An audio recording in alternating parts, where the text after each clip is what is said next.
Quiet on set. Picture is up. All right, roll sound. Rolling. Roll cameras. Cam's rolling. And 3, 2.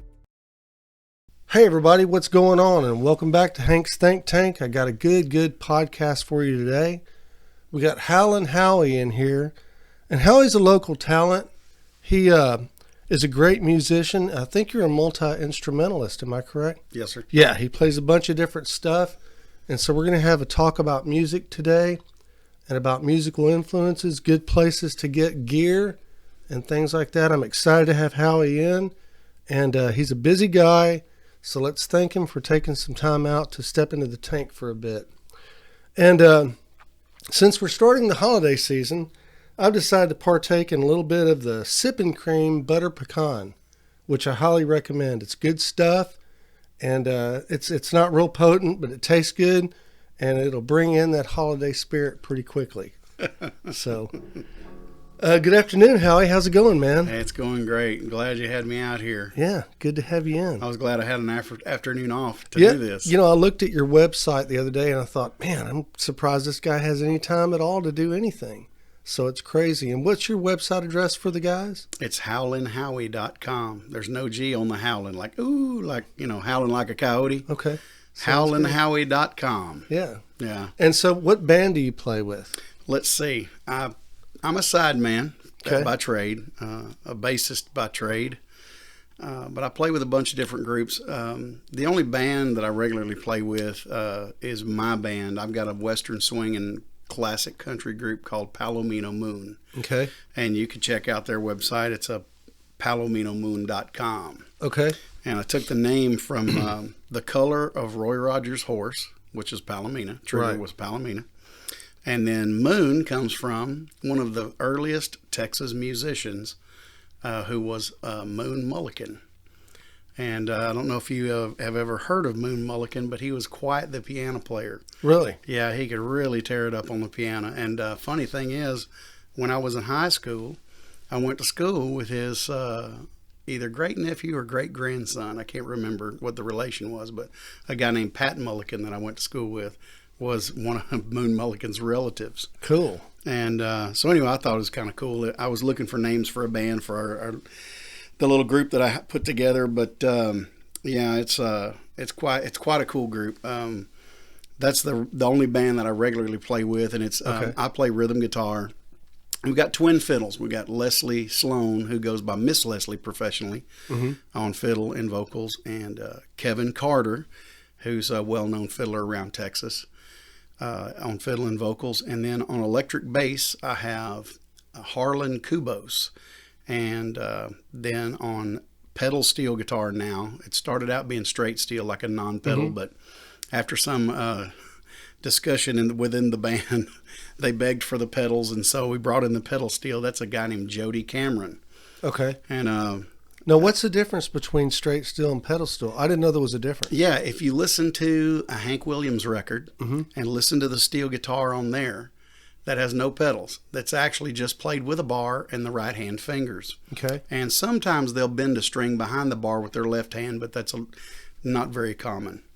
But then later on in probably the mid 50s, these guys wanted to bend the strings on the thing, and they started putting parts on there like bicycle cables and coat hangers that operated by either a sewing machine pedal under it on the floor, or they would use the pedal from for lack of a better term, they would make a makeshift pedal. They would steal a piano pedal, and put it on a hinge, and they would pull the string down toward the floor to raise the pitch on it. So, but yeah, back before 56 or 58, all we had was a straight steel. So all that early Hank and Lefty stuff, that's all straight steel. So is there a pedal for each string?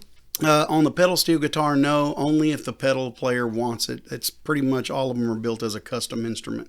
So you can have a pedal steel guitar that only has 3 pedals on the floor, 4 pedals on the floor, or you can have knee levers as well.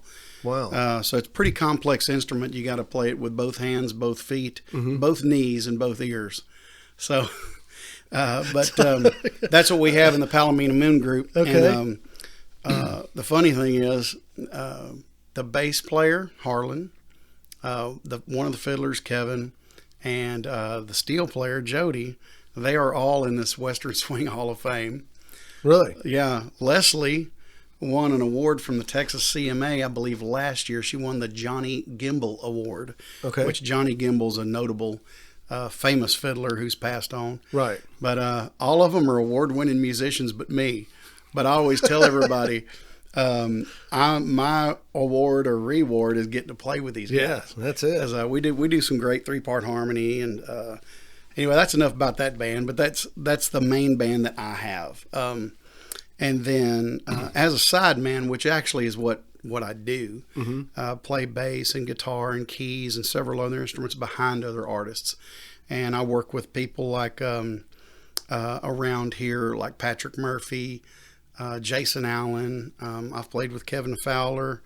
I've been on stage with a lot of cool people. I guess we can go over that later. But yeah, I'm a sideman, and so I play with a lot of artists locally. Cool. Around the Houston area. So how old were you when you first picked up your first instrument, and what was it? My first instrument was in the New Caney band. I went to New Caney School District. Okay. And it was in the 6th grade. Trombone was my first instrument in the band. And shortly after I learned the trombone, or I got started on the trombone, I should say, I don't know why, but I always wanted to play everybody else's instruments but mine, and mine, I should say. Yeah. And so I wasn't satisfied just playing the trombone. I had to start playing the sax and playing the baritone and the tuba and all this other stuff because I was musically curious. Yeah. But that was in the 6th grade. And how were you on trombone? I was good. Yeah, and that's how I kind of gravitated towards these other instruments. I wanted to know how they worked. Yeah. And how close they were to the trombone. And so then I started playing guitar in the summer of '85. Okay. Which that makes it, I counted it up before I got here, 36 and a half years I've been playing guitar. Man. That's a long time. That is a long time. I just turned 50 this past week. Really? And so, yeah. And so. Well, happy belated birthday. Oh, well, thank you. Did you get a new guitar for your birthday? Turned 51. No, I didn't, but I got one on order. There you go. Yeah. Well, that's good. It should be here next month. Yeah. So are you basically the same as most guitar players, and you have guitar acquisition syndrome? Yeah, You know? I see you got quite a few over there. Yeah, I got 13 altogether. Yeah, well, So- we and won't I've talk gotten about rid of my some. numbers. Honestly, with me, yeah, I do have instrument acquisition because it's not just guitars with me. Right. I mean, I like ukuleles. I love ukuleles, actually. And I like weird instruments. I like brass. I play brass. I play woodwinds. I play all the fretted instruments. Really? Play some horns, the keys, and also play gigs pretty regularly on upright bass, Man. which doesn't have frets. Upright bass would be cool. Yeah, it's pretty cool. It's obviously visually attractive. Yeah. As far as, wow, look at that. Check it out. It's so big. Yeah. It's a big giant fiddle. Yeah. But it does make that sound that's absolutely unmistakable. Yeah, that's for sure. And yeah, it's pretty fun. It's a cool instrument to take to the gigs. It is rather cumbersome to put in the car, but thankfully it fits in my car just fine. And I can. You almost have to get a convertible. Well, the thing is, the new car I got, I could put the upright bass and the PA system and a bass amp in there all at the same time. That's cool. So yeah, it works out okay. Yeah. So what would you say you're best at? And there's got to be something that just kind of sticks out, and maybe it's your favorite instrument at the same time. Well, number one and number two, the best two things I do, I tell everybody, is play bass and sing harmony. Wow. Equally as well, that's the two best jobs that I do. Yeah. I do other things all right, or some may say that I'm really, really good or whatever. But I think you're really good on guitar. Oh, well, thank you. So thank if you're you. better on bass, then damn. Yeah, well, and that's the thing is it's because of my comfort level. When I play the guitar, I'd say probably 50% of the time it's not my comfort zone. So I really have to concentrate. Right. But I live in the bass zone. And plus, I'm not too proud to say that the bass is actually kind of a power position for me. Yeah. Because the bass player runs the band. A lot That's of people right. argue about that, but Yeah. he helps out the rhythmic portion and the chordal portion of the band. Right. So the rhythm and the pitch, the bass is kind of running the show. Take the bass out and see what happens. Yeah, it's gonna take it away from any of your favorite groups. Yeah, Run the that's bass it. out of the mix, and you'll think, "Oh, this sounds kind of yucky. You know, Yeah. what's up with this?" That's it. But it's kind of a power thing for me. And what kills me most of all is just occasionally I'll play a gig where I'm on guitar, and there'll be a bass player there he's just not cutting it, and it eats my lunch just in the back of my mind because Yeah, I I'm bet it thinking does. that's why on my Howlin Howie Facebook page I've got. Instead of a profile picture, I got a thing there that says it's got a big bass clef, and it says, "I'd rather be playing bass." You know, there's some guys that have that thing on their truck or their car that says, "I'd rather be fishing," Right. or whatever. Yeah. Mine is, "I'd rather be playing bass." Cool. And for all the front men who hire me, I tell them exactly the same thing. Like, "Well, what do you want to play on the gig?" I said, "Well, I'd rather be playing bass. I'm more comfortable there." Yeah. You know, we're good where we spend our time. We're also confident where we spend our time. Yeah. And so, yeah, I've got the most confidence on the bass. Cool. You know, I make mistakes like everybody else, but I always try to, when I show up to the gig, I try to have my charts in order if they've given me a set list, and I try to have the songs rehearsed. And I got a lot to do, but I always try to make a good showing and try to get hired back, you know, which Yeah, most of of the time course. works out just fine. Cool. So do you prefer a 4-string bass or a 5-string bass? I prefer 4. Really? I've been playing Standard. I've been Yeah. playing 5 since '96. I worked with a guy named Scott Hoyt, and I didn't have a 5-string, so he bought me one and let me pay him back on Cool. each gig Yeah. a little bit toward that bass. It was really cool. That's great. And yeah, Scott, if you're listening, thank you so much. I really appreciate that. But yeah, I've been playing it since '96, but it really don't blow my dress up, as they say. I really got very little use for that 5th string. I always tell people, not that I'm closed-minded, because, well, I'll qualify that in a minute.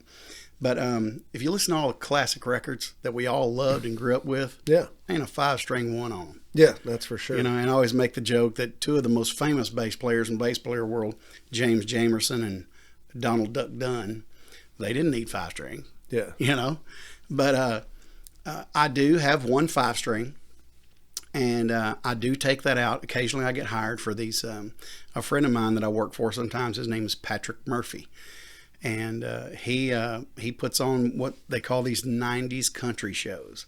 Okay. And so when we do those shows, I bring the 5-string because 5-string bass is plastered all over those 90s country records. Sure. Yeah, so I have to bring. I tell myself I have to bring it.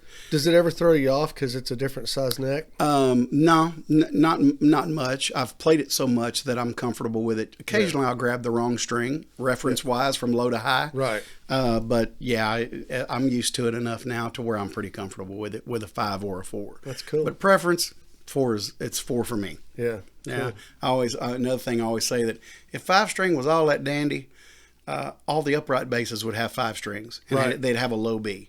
But you know, most of the time when you see the 5-string upright, it had a high C on it for the jazz and the solo players. Yeah. Which you know, some of them would say when you go above middle C, you're in the treble staff anyway, so you shouldn't be playing there. There ain't no money up there. Yeah. The money is down in the first 4 frets. You know. So what size crowds are you guys playing for? Oh man, they've been packed lately. Really? Like Friday night, I played at a restaurant out in Simonton, Texas, just me and the guitar, which I don't do very often. Solo gig. Yeah, it was a solo gig, just me and the Wow. guitar, Okay. and the restaurant was just packed to the gills. And then every Wednesday night, I play at that same restaurant. I play guitar behind my friend Moses Rangel, and it was packed out there Wednesday night too. Wow. It's been, and then for those subsequent or those previous 90s shows that we've done, let's see. We played a place called Rowdy's in Spring, and then Moe's Place out in Katy. We've done these 90 shows, and when we do those, it's absolutely shoulder to shoulder packed. Oh, I bet. Yeah, the crowds have been great. I'm humbly thankful that last year during the shutdowns and all that, even with all that, I played over 100 gigs last year. Really? Yeah. Oh, that's good. A lot of private parties, a lot of like a speakeasy. Shh, Sure. hey, don't tell everybody, but I'm going to invite these people over at my house, and I want y'all to come play.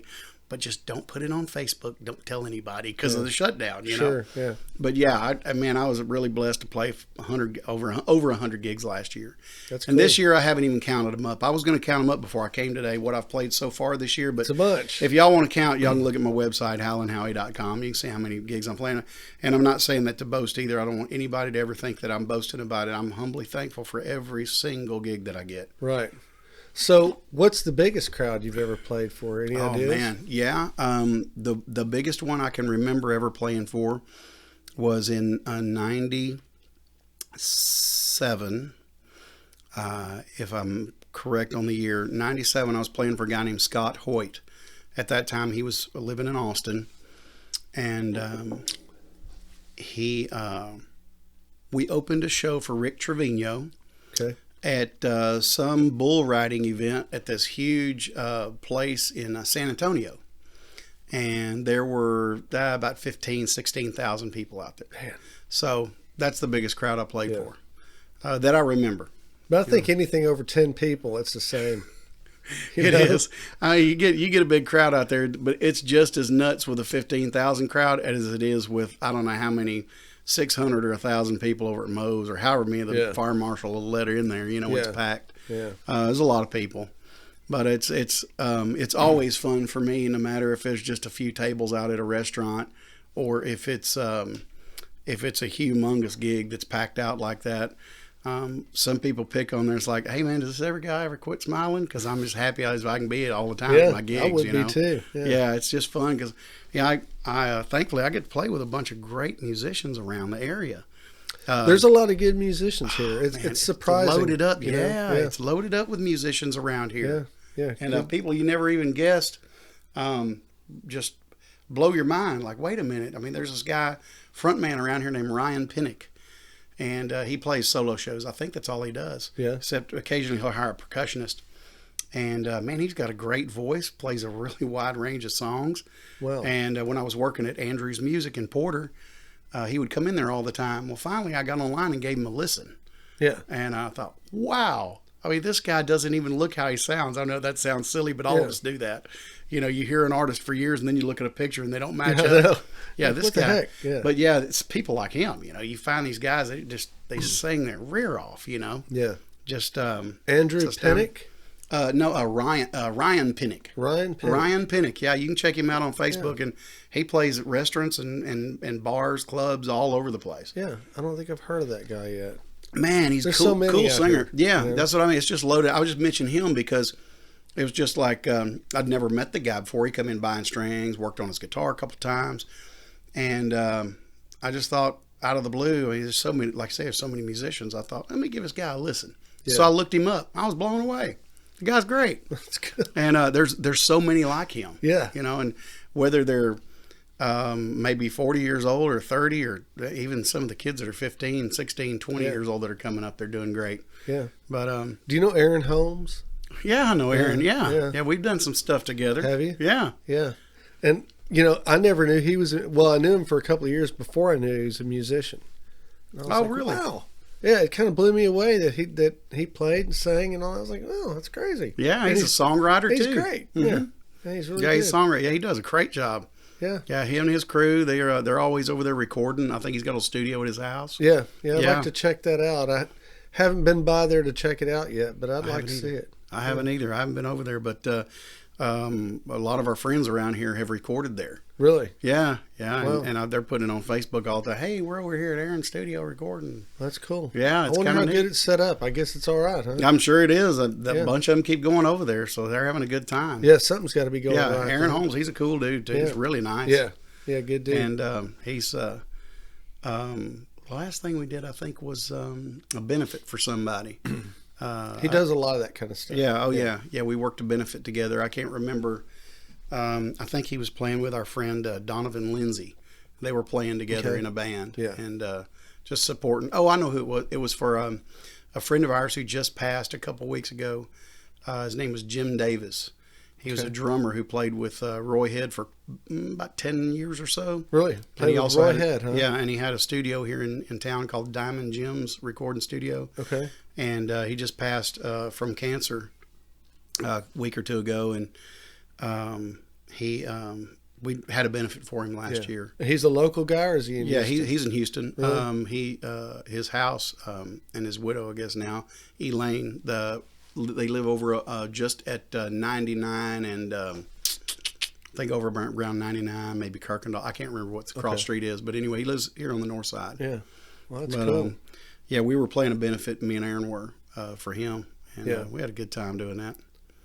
So how'd you get lucky enough to pick music as your career? Man, because it's, it's hard to break into, and almost every aspect of the music business is hard to get into. Oh, it is. Yeah.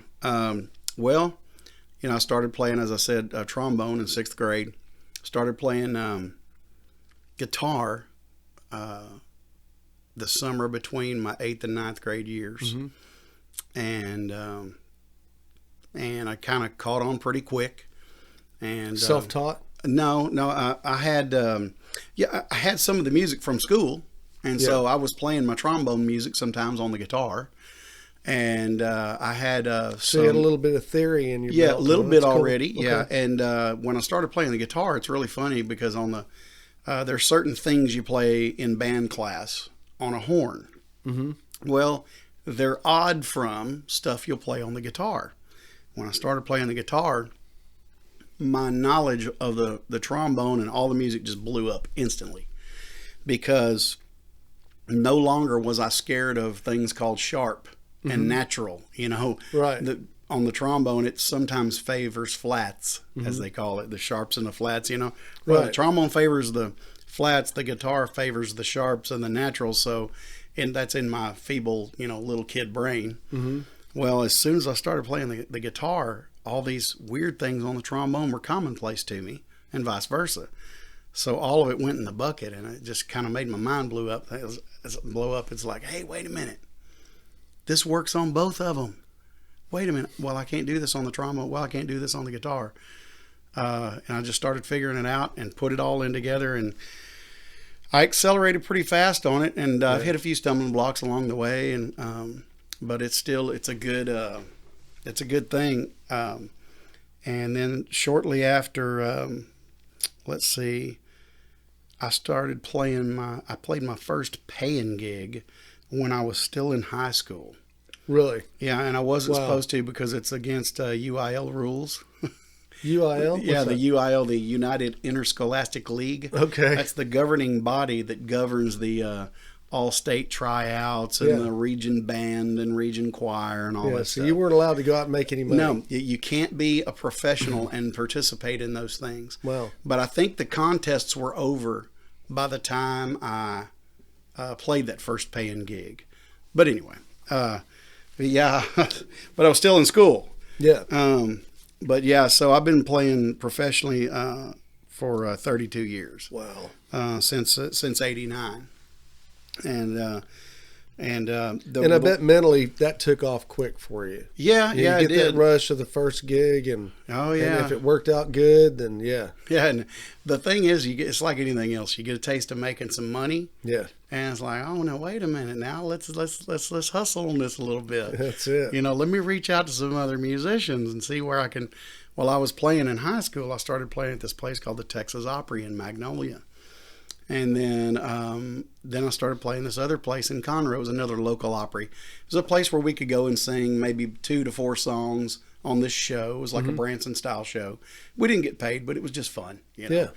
And so I was some exposure. Oh yeah, and I was regular over there, and getting a microphone, a stage to sing on, and they had a house band back you up. It was really cool. And I'd take my trombone and I'd sing a song and play a trombone solo in the middle of it. And anyway, well, I met some musicians there that said, "Hey man, we're going to start a band. You want to come play with us?"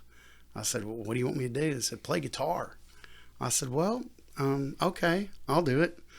So we had a few rehearsals and stuff. And we had our first about maybe 4, 5, 6 gigs. And I don't remember how many gigs. I've got it written down somewhere, but I ended up getting fired because I wouldn't practice. I would not. Really? The things that they taught me in band class, to practice and spend your time, I was just kind of skating by, Yeah. And so I got fired, and I thought, well, I guess that sucks. That's the end of my career, or what, So anyway, the guy that fired me hired me back a couple months later. He says, "Hey man, we got this big gig at Bullwinkle's and in Nacogdoches. It was a big club up there where all the artists came through. Yeah. It's kind of a prestigious gig, man. I tell you play bass, right?" I said, "Yeah, I play bass." He says, "Well, I tell you what, why don't you come play bass for me? And if you don't want to, that's cool." I said, "But I miss your harmony singing. So if you don't want to play bass, you don't have to. But would you at least come play rhythm guitar and and sing harmony with me?" I said, "Oh, sure, man. I'd love to play bass if there's a spot." He goes, "Oh, heck yeah, man. Come on, come play." And so we played that show at Bullwinkle's. And so I was the bass player from then on for that outfit until late 93. And so while I was in that band, I started meeting a whole bunch of other musicians and kind of got in the circle around here, around the north side of Houston. Yeah. And I started getting calls from other musicians, to come play for them. And kept playing the guitar. Yeah. But I didn't play a whole lot of guitar gigs. It was mostly bass. Right. Any session stuff? Do you do any recording at all? Yeah. That little band I was playing for, we recorded a little demo over at Roy Mullen's studio, RT Studio here in New Caney. Where's that at? Is it still open? No, Roy passed away a few years ago. Damn it. Okay. And I actually, incidentally, I engineered there the last 7 years it was open. Really? I was the engineer for Roy, yeah. So we cut a little demo for our gigs over at that studio. Okay. And then after that, a friend of mine, a steel player here locally in Splendora, Kenny Hoover, he's a guitar player and steel player. He started hiring us out. He and I and a bunch of other guys would do we'd find a singer that needed a band in the studio. So we'd charge them X amount to go in there and put a band together and cut them some songs. So we did that for a while. Yeah. And, but yeah, that was my start of my studio work right there. Cool. Yeah. Studio business is tough. Yeah, it is. It's hard to make a living at studio work anymore because everybody's got a studio in their home these days. It's so easy to do. Yeah, and it's almost really good quality too. Yeah. The thing about it is I'm not sure you can still do multi-track stuff from home. Yeah, you can, but you got to have the better stuff costs more. Right. And there's a lot of these interfaces people get, but what's selling the most these days I see is the maybe 3 and 4 channel interfaces. Yeah. Because they're just tracking everything. Nobody goes in as a band and records hardly anymore. Right. It's all going to be since the 80s. That's been a big deal. Is just recording one instrument at a time. Yeah, it's strange. I guess Les Paul invented it, but he invented it, so the whole band could come in there and everything would be isolated. But they took it a step further in one of these ultra clean recordings and decided to do everybody in their own room. And then I'll just invite one guy to the studio and record him, and then we'll bring in the rest of the musicians on a different day. Yeah. But it's the home studio thing has been a big deal. Yeah, it's really been coming on the last. But a lot 20 happens years. in the mix too. Mm-hmm. And so you got to have somebody who knows what they're doing to mix it out. Oh, that's right. If you get somebody that can engineer and master the thing, right? Jerry Tubb up at Terra Nova. Everybody uses him in Austin. Yeah, now you're getting somewhere. Yeah, but. A lot of people just want to get some kind of recording and they don't want to pay a bunch of money. So that's why they'll use somebody in their home studio but it's really good for the writers like Aaron Holmes. Mm-hmm. If he gets an idea, he can go just push a button and start recording, Yeah. And and I've done it here too. It's great. Just you write around. too? Well, I noodle around. When I find something that sounds good, I'll record it, because if I don't, I will forget it. Absolutely. It'll never be back, and start kind of record it and then just play around with it. But yeah, it's like lyrics. If you I've yet to finish an entire song. It just has never happened.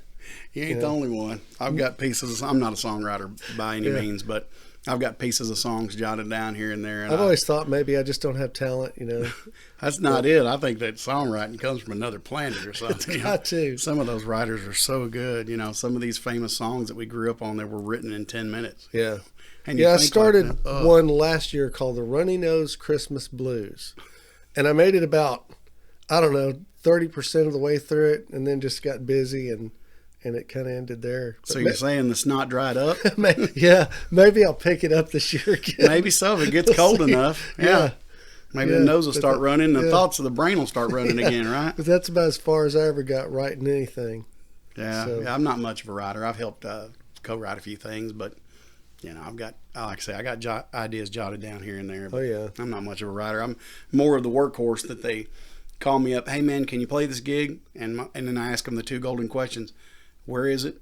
Or what date, when, and how much does it pay? There you go.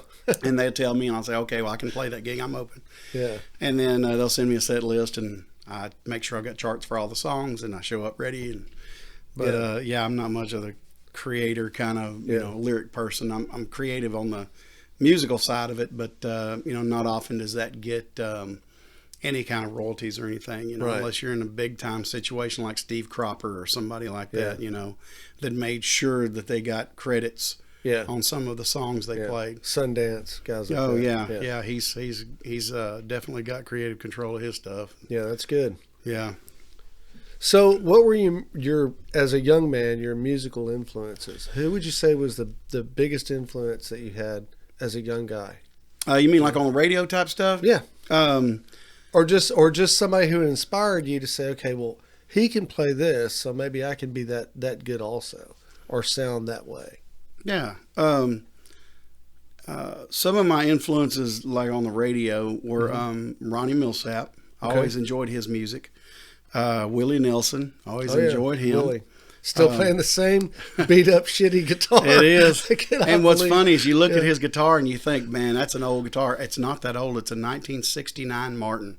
Is it really? It looks like it's 100 years old. What but it's- happened to that? I guess he well, just it's a gets classical. scratched too He much. played it with a pick, and Yeah. there's not a pick guard on it. Yeah. And then he had all his friends scrawl their names and engrave their names into it, And anyway, but yeah, he was one of my influences. I just always liked what he did, and Yeah. I like the sound of his nylon, and that is a classical guitar that he plays. And incidentally, my first guitar my mom got me was a classical guitar. Really? Yeah, so that was kind of cool because when I was playing it, I was hearing what Willie Nelson was playing. Yeah. And Gary Morris, one of my favorite singers. Okay. He's the first guy that did "Wind Beneath My Wings." Yeah. Made it famous, and he had some great songs in the '80s and '90s. And then all that there's too many groups to name, but all that music out of the '50s, like doo-wop stuff. Oh yeah. I was really influenced by that and all the chord changes because some of it's a little jazzy, a little swing. Right. I do play primarily like top 40 country for money because that pays pretty well. Sure. And But, everybody knows it. Yeah, but I've always loved R&B and jazz and swing and a lot of pop music too. Yeah. I don't care for whole lot for rap or whatever, but I do like a lot of different popular genres of music. Just Yeah. stuff that's not necessarily country, but it's Right. even out of the '80s. Some of that stuff that was real synth heavy. I like Yeah. that stuff too. Yeah. Because it was kind of going crazy. The Yamaha DX7 keyboard, the piano sound, and then all of those, even Ronnie Millsap, used synthesizers in his music too. So Yeah. some of that stuff sounds cool, but a lot of influences. It's hard to say. I mean, I love the Everly Brothers. Oh yeah. I remember Conway Man, the Twitty. Everly Brothers. Oh yeah, Wow. the Everly Brothers influenced a lot of people. Oh, yeah. Chuck Berry even. I mean, even Keith Richards. I talks was about Chuck surprised to Berry. hear that AC/DC said that Chuck Berry was their biggest influence. Yeah, that's pretty. Wow. That's not surprising. He was a Kinda makes guitar sense. hero, man. Yeah, he was. Everybody wanted to learn his riffs. Oh yeah. Everybody, Yeah. even me. I've had one formal music lesson, a guitar lesson in a music store. Christmas of '85, I believe it was. My mother bought me my first electric guitar from H&H Music. They had a location in Humble. I remember H&H. Yeah, in Humble. They're Yeah. right there by where the Papa's Barbecue is now, Right. in the old strip center. And they had a special going. You get one free guitar lesson with the purchase of a guitar. Okay. And so I went in there, and Robert Hampton, who now works at Texas Music Emporium over on Yeah, 45. I love Texas Music Yeah, Emporium. they're great Yeah. guys over there, Hugh and Jim Rod. Yeah, he's And, pretty cool. I remember you was on the news because he busted somebody trying to steal Oh, something. yeah, chased him down outside, yeah. That's crazy. And Robert Hampton, that guitar tech over there, Yeah. he gave me my first and only music store guitar lesson. Oh, wow. And I didn't know what I wanted to learn, but it just popped in my head. He goes, well, man, you got to think of something. So we're sitting there looking at each other. I said, I'll tell you what I'd like to learn. Can you show me how to play Johnny B. Good? He goes, "Oh yeah, let's go over that." And that's what I learned in my Really? only. Awesome. I never went back for another lesson, but I did have some good teachers, that Yeah. were teaching me Yeah. already. So I didn't necessarily need music store lessons because, frankly, these friends, three of my friends were giving me free lessons, Yeah. which was really nice. And I guess I could tell you who those are. Absolutely. Yeah. There were three main people that taught me how to play. Okay. One friend of mine that I had known since 1980, and I never knew he played the guitar until I started to play the guitar. And his name's Reed Franklin, and he's an award-winning guitarist that lives in Florida now. But at the time, he was living here and working at a sign company. My dad owned 10% of the sign company in Porter called Kingwood Signs. Okay. And Reed worked there, and I never knew he played the guitar. Then he shows up at my house one day with a bunch of guitars. I said, "What are you doing with all the guitars?" He goes, "Oh, I play guitar." And so he started showing me some notes. Yeah. And then a guy that we went to church with, who's done passed on, his name was Dale Linnemond. And he showed me a whole bunch of rhythm guitar techniques. And we played that Texas Opry out in Magnolia several times together. And then another friend of mine who's passed on, his name was James Pullen. And he was beating the streets back in the 60s and the 50s, 60s, and 70s around here playing music under the name Jimmy Dale. And he played with all kinds of notables, and I played rhythm guitar and bass for him around here in the 50s and 60s, mainly in the 60s. He said the gigs were kind of trailing off in the 70s a little bit when he kind of quit playing professionally. But those two guys, Dale Linneman and James Pullen, they taught me a lot of the rhythm guitar techniques that I use these days. And from that, I get a lot of calls every year to go play rhythm guitar for people. That's cool. Yeah, rhythm's tough. It is. A lot of people say, rhythm's no big deal. But yeah. Again, take it out of the track. Yeah. Listen well, to and it there's a and way see to what do happens. every job. Yeah. Every job has its own, the right way to do it. Yeah. And, and I play pretty dang good rhythm guitar. Yeah. And it's just because I paid attention when those old men were telling me what not to do and what to do. Obviously, what not to do is more important than what to do. Yeah. But they're equally, you got to know one and the other.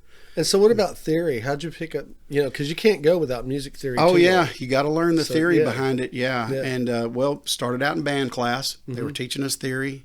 And then I got in jazz band. And we had daily theory lessons of some kind or another from our teachers. Our main teacher in jazz band at New Caney High was Bill Countess. Okay. And he's already passed on.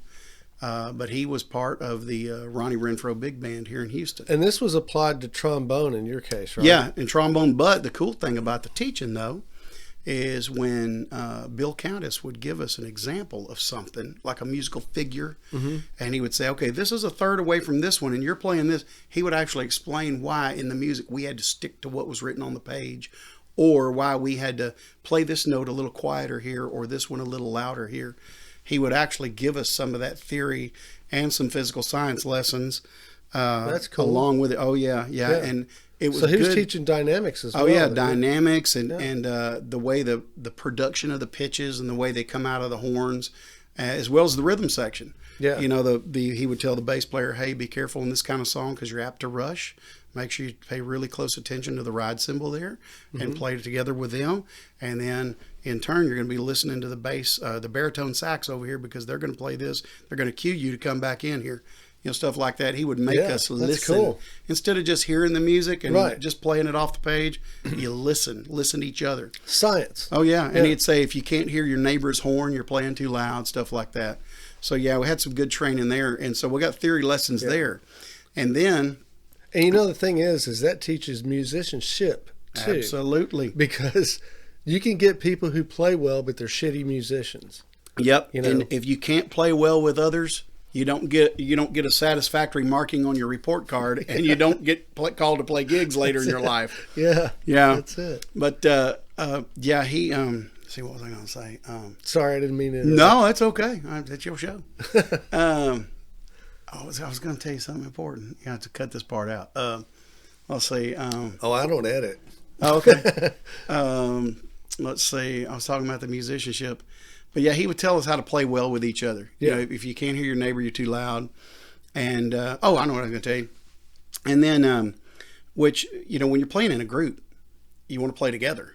Right. And so that's one thing they instilled in me. That's why I do get some work now, because seldom have I ever been called down for playing too loud. When I do, it's because we're in a weird room or a weird stage or something. Right. But I always make sure that I can see what's going on stage and hear everything that's going on stage. And people have asked me before, when I get to a gig, I'll set my bass amp up back by the hi-hat, by the drummer, up against the back wall if there is one. If not, I'll get it where I can stand even with the drummer, his stool, right? So I can stand there and I can peripherally see everything that's going on stage. And some of the guys will say, hey, well, we set you a monitor for your vocals up here at the front of the stage. Don't you want to be up here? And I tell them, no, I don't want to be up there. I want to be back here so I can see what's going on and look for cues. And, you know, some of the musicians I work with appreciate that. Sure. But there's a few of them that really, they've never been trained very well. They don't realize how important that is for communication purposes. And they kind of don't get it. And they think I don't know, ducking out on them or something. But Right. I don't want to be the star. I want to be back here in the back where it makes me the money and where I can hold it together or help hold it together. Yeah. And, Makes sense. But yeah, one of the guys, speaking back on the theory subject, one of the guys that trained me a whole lot, got me started into the theory, was a musician I met here named Mark Everson. Okay. And he was trained as a flamenco guitar player.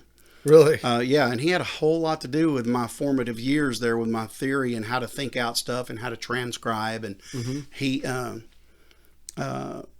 did a lot of training with me on fingering exercises on the fretted instruments. And that's why a lot of people, they look at me play and they think, oh, you're holding your guitar like that. Or if it's a bass, they'll say, you're holding your bass like that because you want to play upright or because it's an upright bass.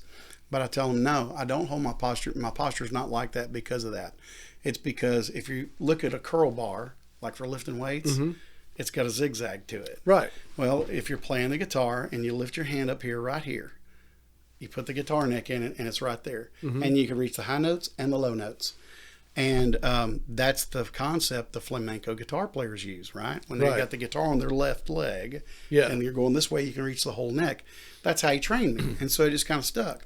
So if you look at my Facebook or any pictures online of me, my guitar neck's always almost a 45-degree angle because I can reach the whole neck. And that's Makes sense. Yeah, it's comfortable. Because if the neck is like this, you're hyperextending your radius here. You know, it's Right. But anyway, but this guy taught me a whole lot about theory, and he's still alive. He lives up in, I think Washington State now with his sister, and I can't remember how old he is now. But anyway, he is a great musician, and this guy had a whole wall of his house full of 3-ring binders of Sons of the Pioneers songs that he had transcribed the bass clarinet part, all the vocal parts, all the rhythm guitar parts, the bass parts, off of records. And I hope when he dies, he bequeaths that collection to me because I'd love to have all that sheet music. But that was incidentally the first band I was ever in when I was in high school. It was called Sweet Straw. Suite Straw. Okay. And all we did was Western music. We did no country, none of that. We just learned a bunch of Sons of the Pioneers, like Western cowboy type songs. And that's cool. That was kind of cool. But the theory teacher guy, so if you listen to some of that Sons of the Pioneer stuff, there's some jazz influence in there, just like the Bob Wills stuff. Oh, yeah. It's a whole lot of crazy chord changes, just like some kind of a Connie Francis pop tune or something. Yeah. But yeah, that's my formative theory came there, and that guy James Pullen that I was talking about, he taught me, started teaching me about these, what they call the number system. Some people call it the Nashville number system. But that number system, in the number system's defense, started long before Nashville was ever even a town. They call it the Nashville number system because of the Jordanaires. They would sing by number. So this guy started me off on that. Well, then in 89, I started going to college at North Harris over here. And they were teaching the numbers just like that old man had taught me. So it was a breeze for me. I was already thinking numbers. Oh, yeah, you were there already. Yeah, and so all it did was enhance what I already knew. So I didn't push it away. I embraced it. And so all of that stuff, I've used it all my whole life, and it's thankfully made me some money. That's and cool. in the theory realm also, I'm a little bit strange because whatever I'm playing or singing most of the time, I can play it for you or sing it back to you, and I can say it in numbers, and I can say it in letters, and I can say it in solfege, which is the do re mi scale. Yeah. Wow. So I'm always thinking solfege, numbers, and letters all at the same time. I'm kind of weird like that. So what, it's another language. yeah, it is. And that's all it is. I think that's probably why, and I've learned individual parts of theory that I've never been able to put it all together. And maybe I just haven't learned enough of it yet, or it just hasn't, that moment hasn't hit me yet where I'm going, oh, okay. That aha moment. But to be able to do the do la, man, that's crazy. Well, that's the thing. It's weird, but might be just. And I guess you can read music as well. Oh yeah, I read all total, man, and I transcribe. But the thing is, but you may not. The thing is, you may not have had $1 attached to it. Yeah, well, I have. If you'd had $1 attached to it, you might have applied yourself more. See, maybe so. You got the brains. There ain't no doubt about that, man. Yeah. But especially you do a lot of IT, right? Yeah. Yeah. See, there's a lot of factoids and a lot of minutia in there, man. That's a whole lot. It's almost like, and I just feel like I'm trying to learn a new language, and for some reason there's some sort of block there. Yeah, it is, and sometimes it's intimidation too, because I'm scared of a lot of mathematical things, and so I have scared myself out of being good at math, which that's why I'm glad that my iPhone has a calculator on. There you go. I always calculate it twice, count it twice, make sure it's all double, triple check it. That's it. But so I got to ask you, what's the worst thing that's ever happened to you on stage? And there's always something, The worst thing that's happened on stage, dreadful thing. Yeah. Okay. In the summer, when these boys hear this, they're going to go, oh, yeah, that's right. Okay. In the summer of 92, I played at this place in Ruidoso, New Mexico that was called Win Place and Show. Okay. It was a club that we signed up, some booking agent put us out there for 3 weeks straight. Wow. And we were playing 6 nights a week. Yeah. Monday through Saturday, and we had Sunday off. When we got there, the owner says, hey guys, this is off the record, but if y'all want to play Sunday, make a little extra cash, you can play Sunday, and I'll pay you off the record, and the booking agent don't have to know about that. And we thought, yeah, it's just a big vacation for us, and we love playing, so we took it. Yeah. So we played 21 days straight. Wow. During that 21 days, Johnny Rodriguez come in there and sat in with us. That was really cool. That wasn't the dreadful part. I used to do some rock and roll songs. Well, I just still do it occasionally. Well, I was doing, I think it was either Sharp Wrist Man or Tush one night. Yeah. And I had a big old 20-foot guitar cable right on my bass. Okay. And I just bought this brand new Fender Jazz bass. Matter of fact, from Hugh at H&H in Humble. Yeah. And man, I was breaking it in on that gig, and man, I got out there and doing that rock and roll song, and my buddy Mike Allen, he's over tearing the guitar up during the solo. He plays his slide. Yeah. He probably played 2 or 3 solos, I don't know. But anyway, while he was playing, I jumped out there in the crowd. This place was packed. Yeah. And I was dancing around my bass, and all of a sudden I hit something on my bass. I thought it was the banister of the band. I didn't know what it was, or a speaker. I looked back, and there's a lady holding her head. Like this. No. And I had knocked her right above her eye with the headstock of my jazz bass. God. And oh my goodness, I felt horrible. I said, I'm so sorry. She goes, it's okay. And so she limps off. Her little friend helps her back to the table, and man, I feel like an idiot. And I don't remember if the guys saw it happen or not, but I went back up there and finished the song, and we took a break. I went out there and checked on the lady. Yeah. I said, I am so sorry. I didn't know you were behind me. I spun around and just hit you. She goes, you need to be more careful of that thing. I said, well, can I do something? Can I buy you a drink or something? She goes, yeah, you buy me 2 drinks and we'll call it even. So I bought her 2 margaritas or whatever the heck she had to have. But man, that was dreadful. I felt so bad. And I thought, you know what? I'm going to be real careful next time. So I don't think I ever got back out and danced to the crowd the whole time we were there. Oh, I bet. I felt like just like this tall, man. I mean, because I wouldn't. Didn't knock you out of tune though, huh? No, I hit her with the bottom of the headstock. It didn't hit the tuning keys. Oh, well, that's cool. But I wasn't even worried about that. The poor lady. Thankfully, she wasn't bleeding. Oh yeah. But by the time we took a break, she had a little knot on her head. Wow. Oh, I felt bad. bad. I'm sure she remembers that too. Yeah, she may. Wonder whatever happened to that guy I that hit don't me with know. that guitar. Maybe I could put something out there on the web. Hey, if you were in Rudos in 1992 in the summer, do you remember? You may not want to bring it up. No, she might try to look for me and cut me or something. That's it. Show up to my gig, get a hacksaw out and cut one of my instruments up. That wouldn't be cool. Yeah, you never know. Yeah, that was bad. Why do you got to make me drag that up?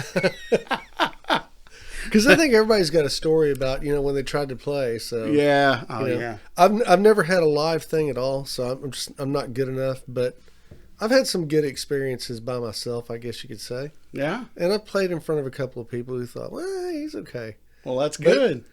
See, the thing about it is I'm really inconsistent. I'm either okay or I'm real shitty. And I can't figure out why. So it doesn't make any sense. The only thing I can say is this: if I play for a couple weeks straight and then take a break for 3 or 4 days, when I come back to it again, I'm always better. And then as the time goes on, I get worse and I have to quit again. So can't figure that out. There's a rise and fall of our progression. Yeah, there's got to be a reason if for you it. don't keep on it, your stamina will be down. Yeah. You've got to keep doing it. Like when I played an electric guitar gig last Saturday night, and when I got home, my wife said, "Hey, how'd the gig go?" Like she always does. Yeah. And I said, it's really weird. I hadn't played an electric guitar gig, oddly enough, in about 3 weeks, and the guitar felt weird in my hands. Yeah, I bet. Because I'd only been playing acoustic and electric bass and upright bass, just for that little stint. And there's sometimes when I don't play a bass gig for a month. People keep calling me for guitar stuff. It's Right. weirdest thing. Yeah. It never makes any sense. But yeah, it's you got to keep on it. Otherwise, you're there's a scientific term for it, and I don't know what it is, but if you got to keep on it to keep like the hours up that you're playing, and that muscle memory, and it starts to form, it starts to gel, and you can really, if you do lay off for, especially if you're not like playing it regularly, like for gigs like I do or whatever, you got to at least play an hour a day, and if you don't, you're going to start losing something. Yeah, and I just don't have time like that. Yeah, it's hard. It's Yeah. hard. And people ask me all the time, do you practice? I say, yeah, on the gig. Yeah, really. Because I'm gigging all the time, you Yeah. know, so I mean, my chops are up, but That's there's cool. always something to learn. But as far as practice goes, I mean, I just got no time to practice hardly, Yeah. When somebody's going to do a special song, I'll practice up the signature licks to the song, like on guitar. Right. But other than that, man, I just don't have a lot of extra time. Yeah. So can you talk about Fuller's at all a little bit? Yeah, sure. Cool. So what do you do at Fuller's? Well, I got to lead up to Fuller's if that's okay. Yeah, absolutely. Okay. In August of 2003, let me back up. Yeah, in August of 2003, I helped a friend of mine open a music store here in Porter. Okay. He was all the money, and I was part of the brains. Okay. And that place is called Andrew's Music. Great place. Yeah, I good bought folks. a lot of stuff there. Yeah, well, hey, we appreciate it. And as a fact of business, you're talking on mics that I bought from you at Andrews. Really? Yeah. Dude, that's cool. They sound great. Yeah, they're good. Yeah, they're good. They're recommended by you. Actually. Well, I'll tell you what, I didn't even know that till now. Yeah. But yeah, I had a good run there, man. We did a lot of cool stuff. They're full line horns and the whole thing. Oh yeah. And I left there in March of 21 to go to another job that didn't work out. Okay. Well, before I left, I told Andrew, we talked it over, and he says, well, hey, what I'm going to do is, his son works there, and our friend Sadie works there for him. Okay. So he says, what I'm going to do is I'm just going to give them a raise, distribute your salary among them two. And I think that'll be, I said, man, that'd be great. You need to do that. Yeah, that's awesome. I, train them up real well. We both did. And, so I left there. The other job didn't work out, and I was looking for a job. But I had plenty of gigs. But I'm the kind of guy, I need a day job. Period. Sure. Yeah. I don't need to be sitting on my rear end all day, not doing nothing and waiting for the next gig. Right. I can't do that. So I went and had a bunch of job interviews, a bunch of job offers. Nothing really. Had a bunch of job offers, but nothing I hate to say that I didn't want to do. And I'm not proud of taking any kind of job, but I was just kind of looking for the right one. And I was thinking about calling my old friend Mike Fuller. I've been acquainted with him since '93, and been, friendly acquainted with him over the last 15 years, 17 years. We had Andrew's Music. All the music store people kind of know each other. Sure, yeah. And so I was thinking about calling Mike Fuller and seeing if he needed some help. And I thought, I don't know, man. Well, I called our friend Hugh over at Music Emporium. Yeah. Said, hey, man, you need help? He goes, man, I just hired somebody. I said, doggone it. So a friend of ours, Randy Lindley, just out of the blue, texted me and says, hey, dude, I know you're looking for a job. Did you happen to call Mike Fuller? I said, I thought about it, but I didn't. He goes, dude, call him. He might have a spot.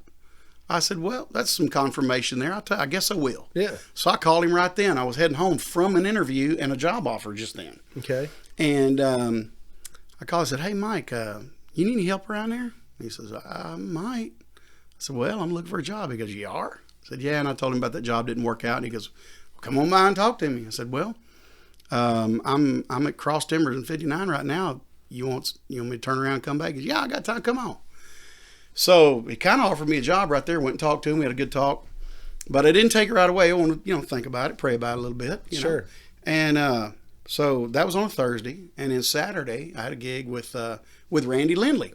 Okay. And I was on the way to that gig, and I started thinking, you know what? I think that'd work out just fine.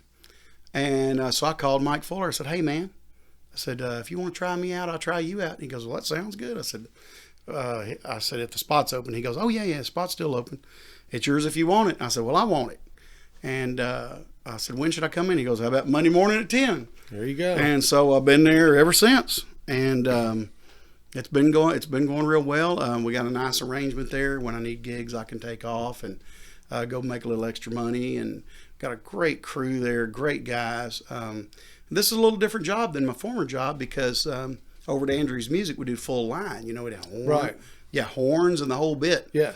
But over at Fuller's Guitar, the world famous Fuller's Guitar, it's just guitars and guitar stuff. Mm-hmm. And now there are some ukuleles, and he's got a few fiddles. But just guitars and basses and amps and cables, and that's it. Guitar cases. Wow. It's mostly just guitar stuff, but it is Texas' largest guitar store. He has more guitars in that place than anybody else in Texas. Period. Really? And where is it? It's at 610 in Yale. Okay. It's 116 North Loop in Houston. And I can't believe I missed it because I've got clients out in the Heights. Oh, you need to come by, man. It's a cool cruise place. out that way. Yeah. It's matter of fact, I've held a lot of matter of fact about Mike Fuller. He's a bluegrasser. Okay. He's written a few songs, and he is one of the I should say vintage guitar experts in the country. Okay. One of the notable guys. Yeah. He is an expert in vintage instruments. And it used to be called Fuller's Vintage Guitar, but I guess the vintage market kind of started to wane a little bit. Mm-hmm. And I guess as the internet grew, maybe. Right.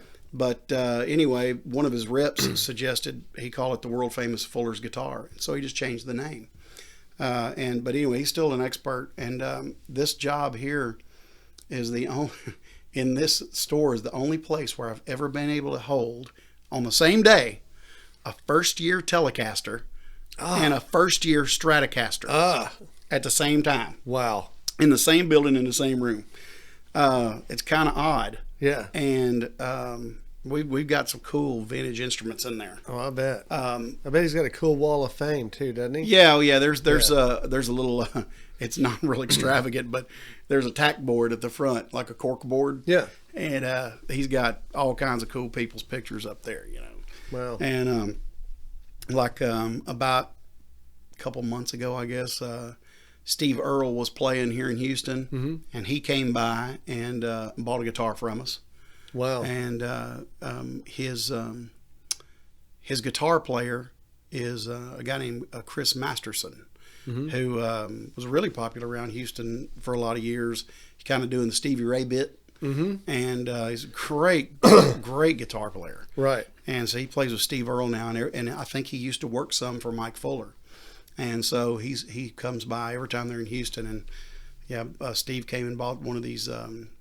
There's a guitar called a Gretsch Billy Bow.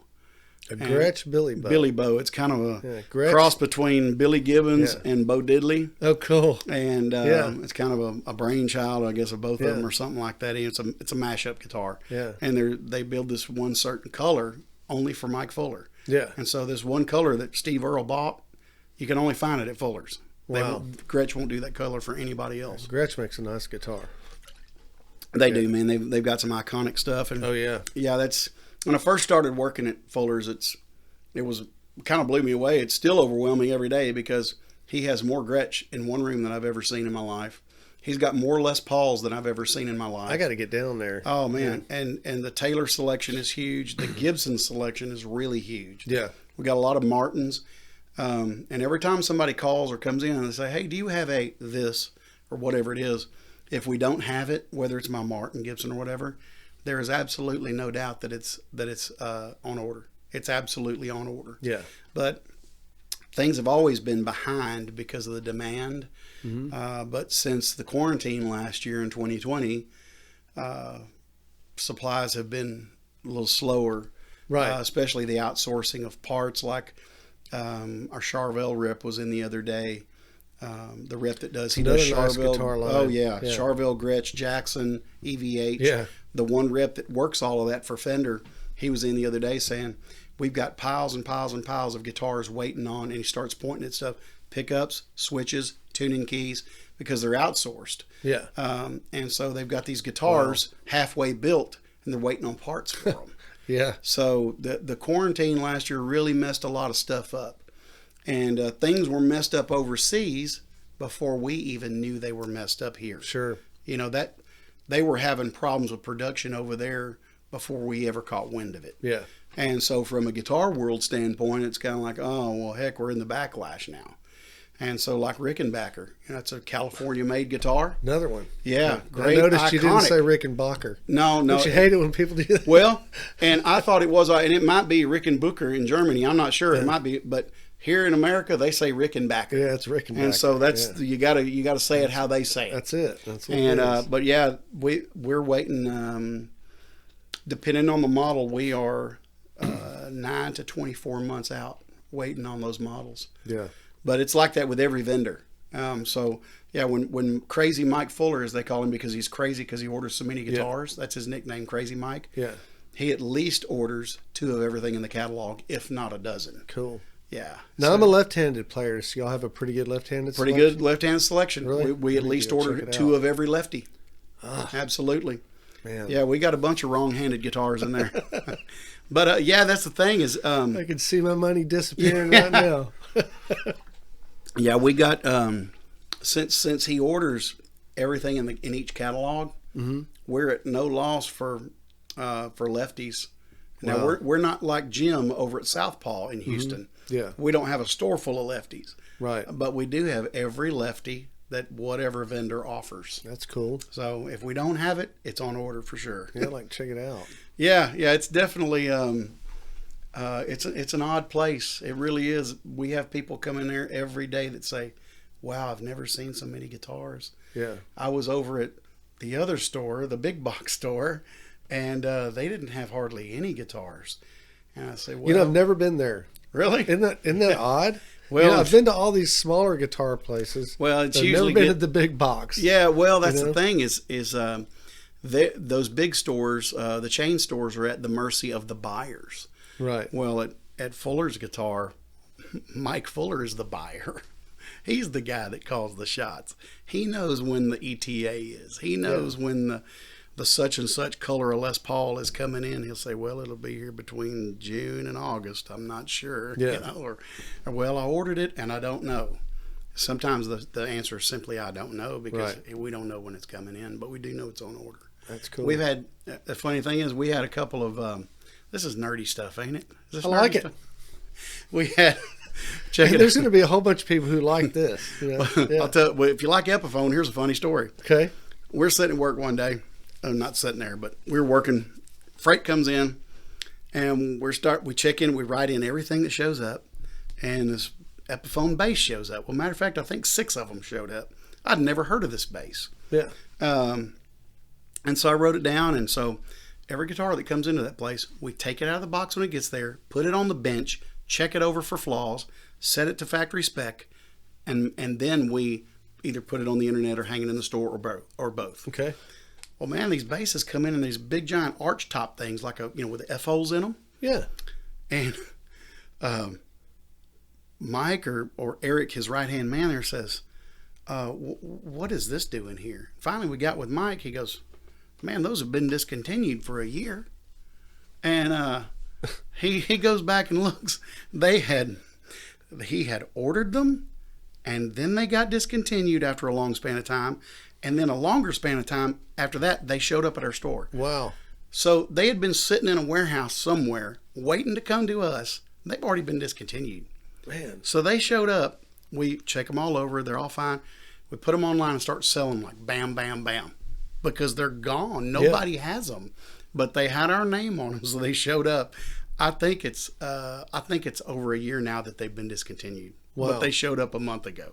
That's cool. So yeah, it's kind of cool. But yeah, we got stuff nobody else has. There was another guitar, I don't remember what it was the other day, that showed up that was discontinued as well. Yeah. And long discontinued, but it had been in queue coming to us, slow as a turtle. Yeah. Well, like molasses in the winter, as they say. Have you ever seen a Get Steel? Never seen one in person. Yeah. But I know they're still making them. That I think it's a guy in Austin that's making them. He and Junior collaborated, and Yeah.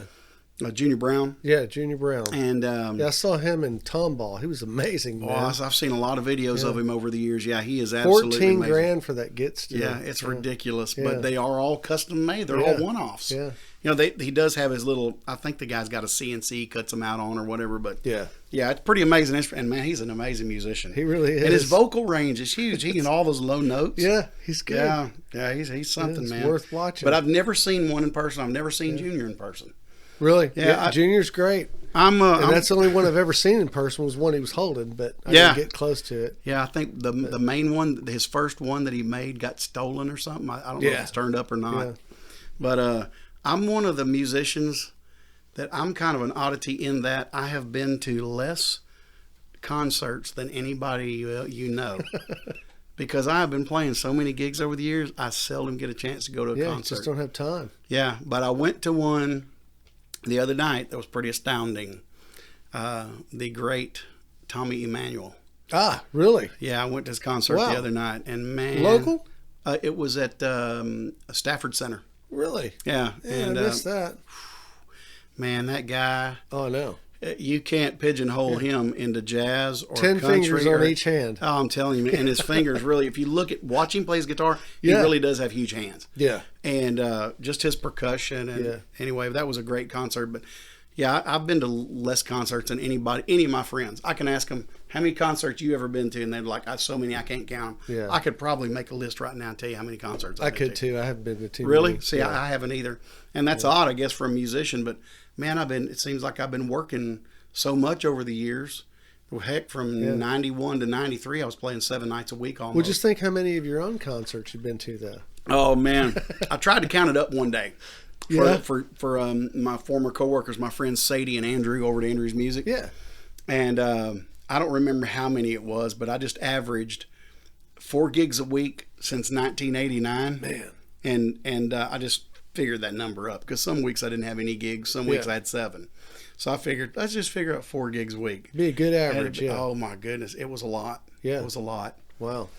But and the worst thing you ever did was just hit some old lady in the head with your headstock. Man, I felt so bad. That ain't so bad. Man, I felt so bad. It's horrible. It's a horrible feeling to hurt somebody else. I'm sure it is. Yeah. But like I said, thankfully she wasn't bleeding. Yeah. Because seriously, I turned her and my hand. I hit her so hard that my hand came off my bass. Like the Really? the bass neck wow. stayed there and my hand went like this. Yeah. Yeah, it was bad. Oh yeah. And if I hit you her spin- hard, and that's rock maple. That's hard rock maple. Oh yeah. Oh yeah, it was bad. Man. Yeah, why you gotta dig that up again, dude? See now you got something on me. See, hey, there's the guy that used a guitar neck for a bass neck for a weapon. Huh? Now this guy don't carry an axe handle in his truck. He carries a guitar neck. Yeah. So on bass, are you finger picking or are you picking? Both depends on Both? what the song calls Really? for. Yeah, yeah. I have to be adept at both of them because sometimes the song calls for it. Yeah. Yeah. So when I first started out, I used to be anti-pick like a lot of bass players. Yeah. But then I realized there's different colors different sounds Oh, yeah. that you can make. Absolutely. And so then later on in life, I found out that bad to the bone chick, Carol Kay, Yeah. plays with a pick all the time. Yeah. All the time. All those hit records, Midnight Confessions, all that famous stuff she played the bass on. She played with a hard pick right at the end of the fretboard. On Wow. all those hits she played on. You know? And, but yeah, like I play with my friend Waylon Henley sometimes. Yeah. And he does like outlaw country. Well, he'll do like a Marshall Tucker song. At the end of it, he'll want a double time. And I have to play this. And yeah, I can play it with my fingers. Yeah. But since he goes hardcore on the end of the song and the guitar player's blazing, I got to get the pick and do Yeah, the it's just easier to wrap it out. Oh, yeah. And just so it's got that clear sound. Yeah. Pardon me. And so, yeah, I have to do it. But yeah, I mean, if I have to use a pick, I always have some with me. Yeah. Some big heavy picks to play my bass with. Yeah. Oh, yeah. Cool. But most of the time it is fingers. That's why I got calluses on the end of my fingers here. But so I know you're a busy guy, but are you teaching? no, I was when I worked at Andrews Music for Yeah. 17 and a half years. Yeah, I was teaching there, but I simply don't have time for lessons now. Wow. I, Who's a good teacher in the area? Anybody you know I'll tell you of? what, Sadie and Andrew at Andrews Music. Yeah. There's Andrew, the owner, and then his son, Andrew. Right. Although he's not a junior. But both of those, they teach great lessons. And then, well, no, he's full up, so I can't pimp him out for gigs. For lessons. My friend Sparky Parker. Sparky Parker. Yeah, what a the cool Sparky, name. Sparky Yeah. Parker Band. Eric Sparky Parker. He works Yeah. with us over at Fuller's. Okay. And the last time I talked to him about lessons last week or the week before, he only had one spot open. Mm-hmm. But he's a great guitar player. He'd be a great guitar teacher. Okay. But at Andrews Music over in Porter, Sadie teaches guitar and bass. And then Yeah, I'd like to get back in. I think y'all too. I could use Andrew a couple teaches guitar, keys, Yeah. and bass. Okay. So, they do. And plus, and Andrew, the owner, I think he still teaches lessons. He teaches the horns. Yeah. So that's what I did over there. I taught everything, horns and strings. Yeah, interesting. I was at Walmart. This was maybe, I don't know, 2 or 3 months ago, and I'm in the freezer section, believe it or not, on my phone, wearing a mask. This guy walked up to me, he starts talking to me, and I thought to myself, he doesn't know who I am, And I took my mask off, and he goes, "Oh man, I thought you were Andrew from Andrew's Music." You do I kind of said- I favor said, a little bit, I especially said, with a mask on. Yeah, with a mask on, I looked at myself in the mirror. I said, "Shit, I look just like him." Yeah, y'all could pass for brothers. Yeah. Funny Yes. thing is, he's got a twin brother. Does he really? Yeah. I didn't know that. Y'all might look more alike than him and his twin brother. They're fraternal. But yeah, that's never know. funny. Guy thought you were Andrew. Yeah, Oh, that's hilarious. Yeah, he was talking to me for just a few minutes, and I was trying to figure out where he was going with it. Well, your hair's about the same color. Yeah, because he was talking music and all that, and I thought, well, maybe he knows me, Yeah. But then the conversation just kind of went the other way, and I finally just took my mask off and showed him. He goes, "Oh, I'm sorry." Wow. I said, "Yeah." So now I'm getting recognized as different people. So Yeah, well, at least he don't have nobody wants to beat him up. Then you'd be in a bad spot. Yeah, that's for sure. Yeah. Run and hide. Yeah, heck yeah. Well, Howie, I enjoyed having you in, man. Is that it? And We got so many more questions. What do you got? What do you got? We can go. No, I was just messing with you, really. You didn't ask me about my favorite strings. Oh, okay. Well, that is important. I want to get to that. So, You said favorite guitar. string. Nobody wants to know that. You I said do. yes, they do. yeah, they do. Okay. So, what's your favorite Depends guitar on string? Depends on which guitar. Electric. Electric guitar, I like D'Addario. D'Addarios. D'Addario, they're made in Farmingdale, New York. Yeah. Really, really consistent strings. Okay. That's for my electric guitar. Yeah. And my electric bass. They just happen to be my favorite. Yeah. They're all around great strings, sound great for everything. Did you ever try the Ernie Ball Cobalts? I did. I did And not like I them. don't think they make them anymore. I don't know if they do. I tried those and the M Steel, and my fingers didn't like them. I use Ernie Ball strings occasionally, but typically on the electric guitar, they're slinky. They have a smaller core in the wound strings, Yeah. so they're a little floppy for me. Yeah. The D'Addario and some of the other brands have bigger cores in the wound strings, so they're a little tighter. Okay. So they give it a little more pop. Yeah. But yeah, Ernie Ball's one of the top. I can't disparage those at all. Yeah, of they're course. great. They're made out of top grade wire, just Yeah. like everybody else. That has a good name. Right. And then on my my classical, I use D'Addario. On my ukulele, I use the Kamaka brand strings. Yeah. Which I don't know who makes them, but anyway. Then, Now, is a ukulele, is that a metal string? No, it's Or- nylon. It's a nylon? It's a nylon, just like classical guitar. Okay, cool. And then on my upright bass, I have genuine cow gut strings. They're real gut strings. Oh, wow. Just like they used 50 years ago. Yeah, I bet those things 100 are years ago. expensive, huh? They are. A whole set of them will cost you conservatively $600. Ooh. They can cost more.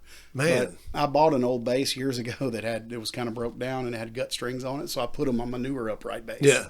So, but those are really good strings. And then I have one of my precision basses strung up with the same strings that James Jamerson and Duck Dunn used. And they're Okay. really huge bass strings.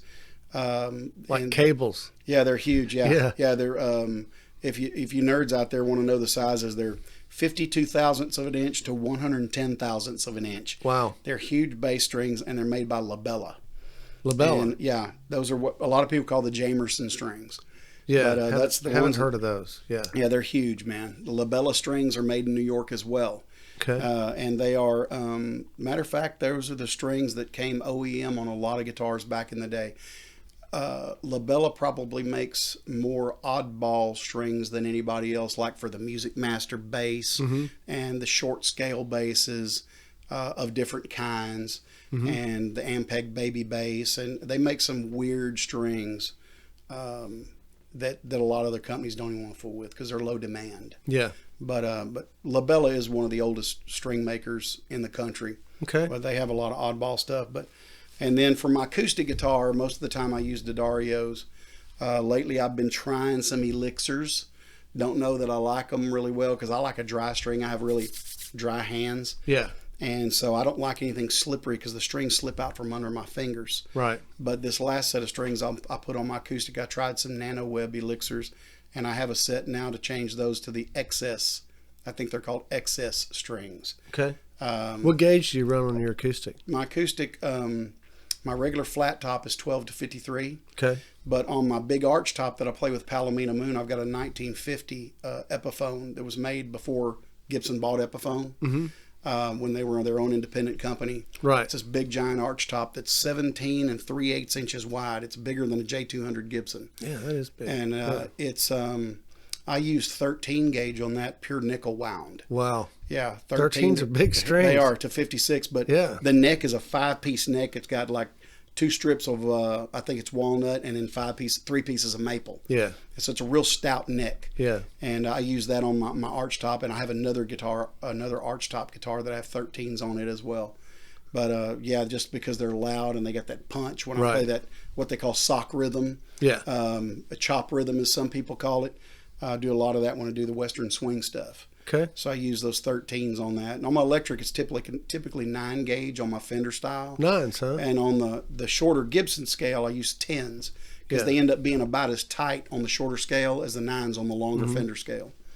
But that's just kind of run-of-the-mill stuff, just average strings. Yeah. But that's about it. So what about picks? You got a favorite My pick? favorite pick in the world right now, is a Dunlop Delrin 500 0.71 millimeter. Yeah, it's a pink one. I like the Dunlops too. Man, Yeah. he made history in the pick world. Yeah, absolutely. Jim Dunlop. We just lost him about 2 years ago, I think. Really? Yeah, Jim Dunlop just died.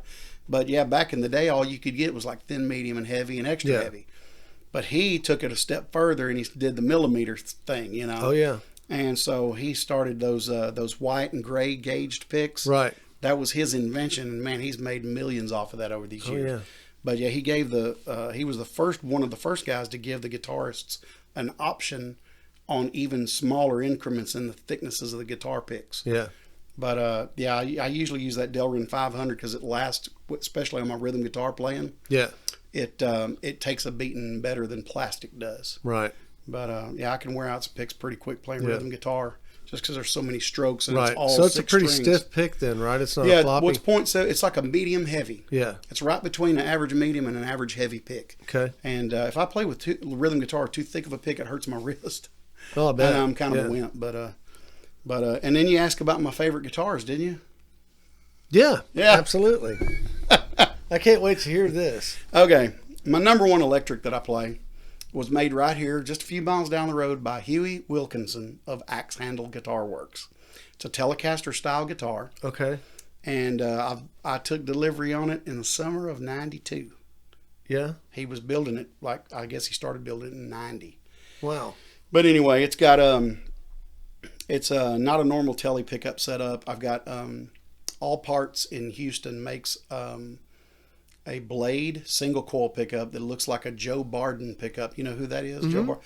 Danny Gatton used Joe Barden pickups. Danny Gatton's the shit. Well, exactly. Yeah. He was a monster. Oh, yeah. Well, Razor, All Parts in Houston has this Razor brand pickup that's a dead mint copy of Danny Gatton's pickup. Okay. So I put that in the bridge. And then by the neck of my guitar, it only has 2 pickups in it. It has a mini humbucker out of a 72 Les Paul. And so Cool. those 2 pickups together, they complement really wow. well. Yeah, I Yeah. get compliments on it all the time. It's a great sounding guitar. And I've got a regular 3-way Les Paul switch in it. Yeah. Just a basic tone and volume, and that's all. Yeah.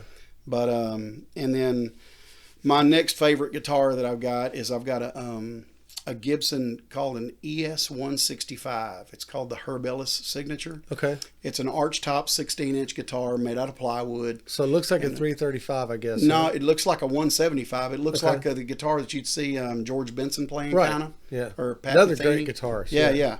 But it only has 1 pickup by the neck. It only gets the big fat warm sound. Okay. And that thing, I got it because I loved it, and a friend of mine here in Splendora didn't want it anymore, and he sold it to me cheap. Wow. But that's one of my favorites. That my wife got that for my birthday about 12 years ago.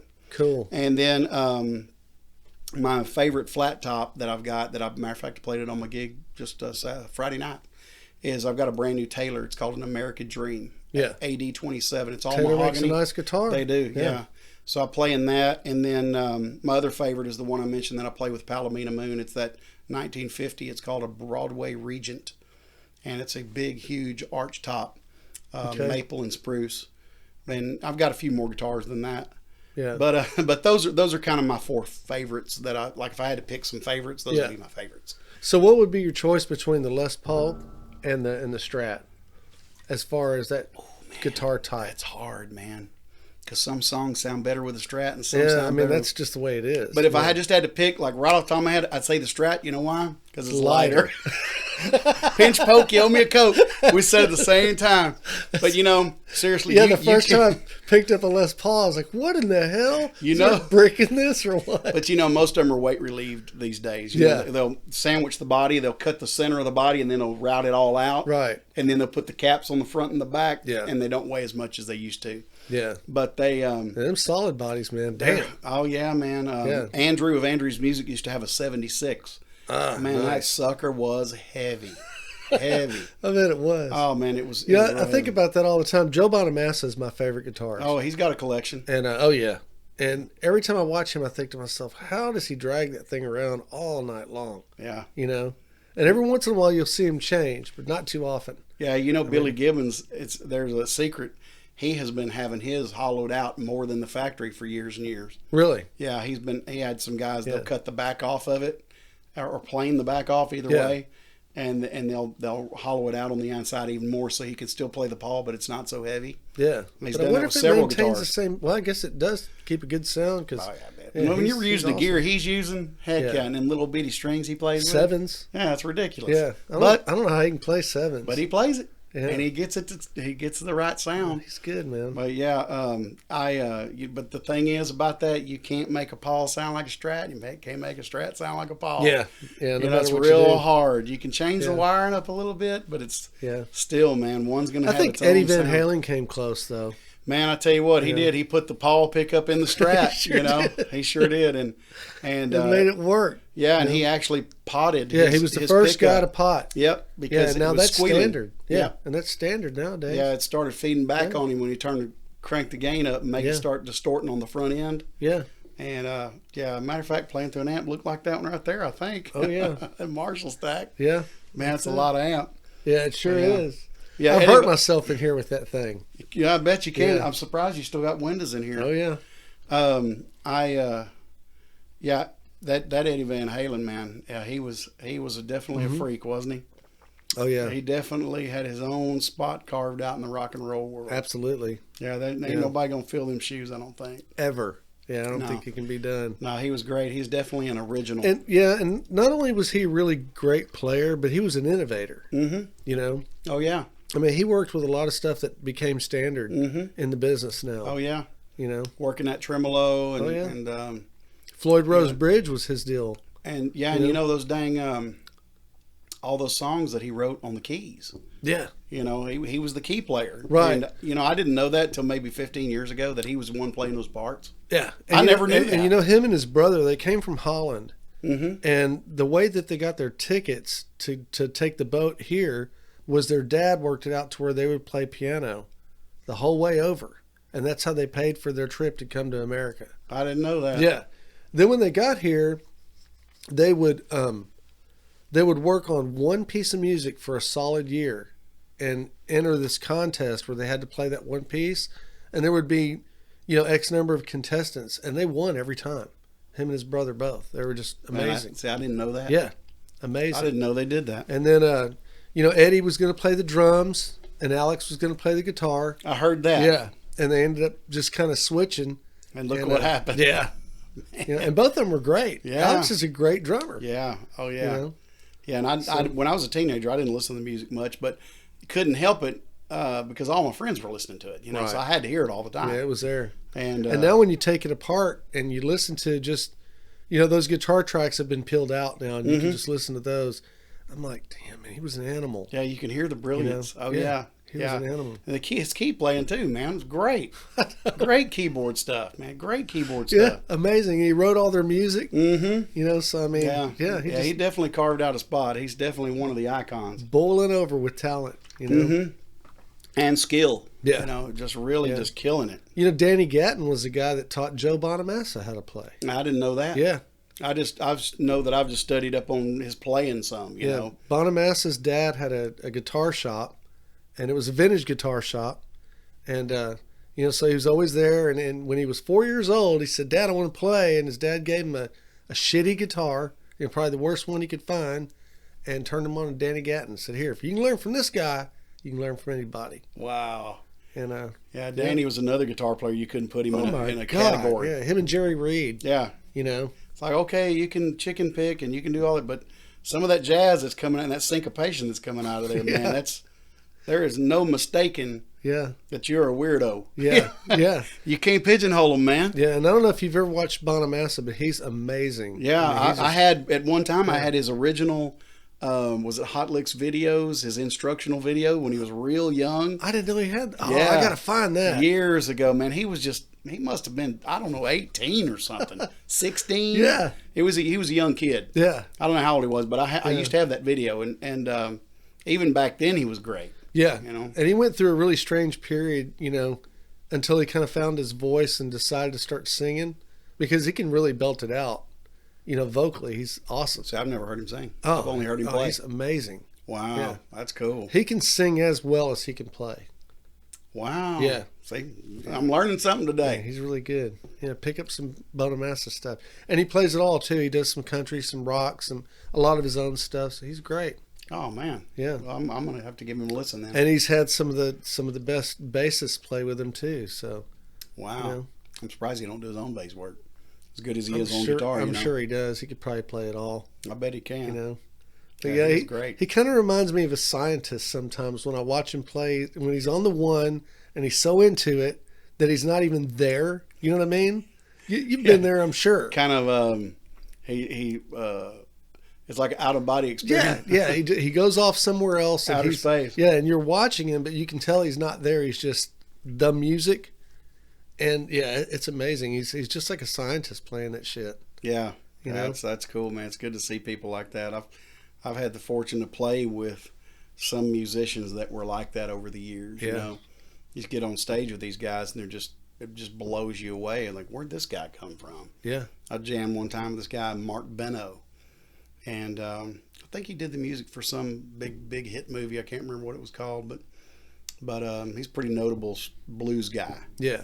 And he jumped up there with us, and I'd heard of him, but when he started playing, I thought, okay, this dude's from a different planet. What the heck?